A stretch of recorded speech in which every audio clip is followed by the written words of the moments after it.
नमस्कार, आप देख रहे हैं GBN 24 न्यूज। आपके साथ मैं हूं राशि। आइए खबरों की शुरुआत करेंगे।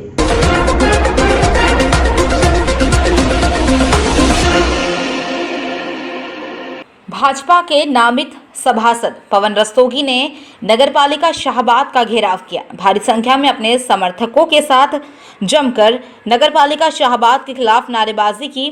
गली गली में शोर है, नगरपालिका चोर है जैसे नारे लगाकर घेराव किया।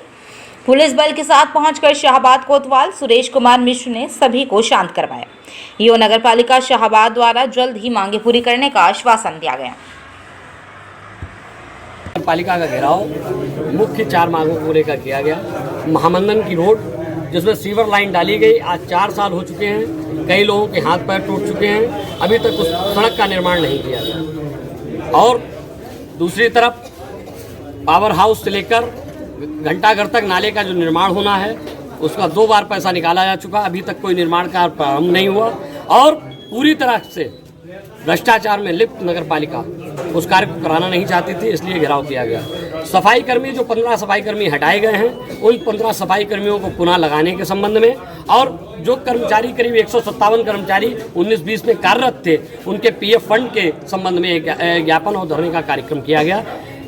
सभी मांगों को लेकर हम लोग आए थे, उसमें आश्वस्त किया गया कि जो 15 कर्मचारी हटाए गए हैं उन सभी कर्मचारियों को लगाया जाएगा, और जो 10 सफाई कर्मी के नाम पर फर्जी पैसा नगरपालिका से निकाला जा रहा है, उन लोगों का पैसा रोककर, उन लोगों की सैलरी रोककर 15 नए कर्मचारी लगाए जाएंगे। 19-20 का एम्प्लॉय फंड 15-12 मतलब 15 दिसंबर तक हर जो कर्मचारी 157 कर्मचारी थे सभी का PF दिया जाएगा।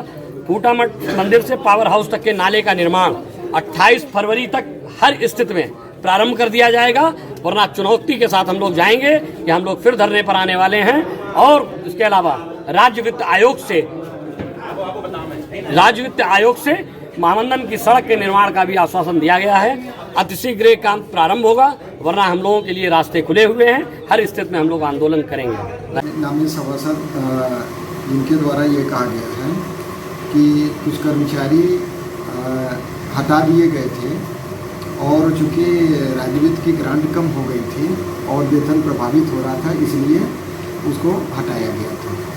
दूसरा था कि कर्मचारियों का EPF जो 19-20 का बकाया है उसको संबंधित फर्म से को दिलाया जाए, अन्यथा उनके खिलाफ कार्रवाई किया जाए।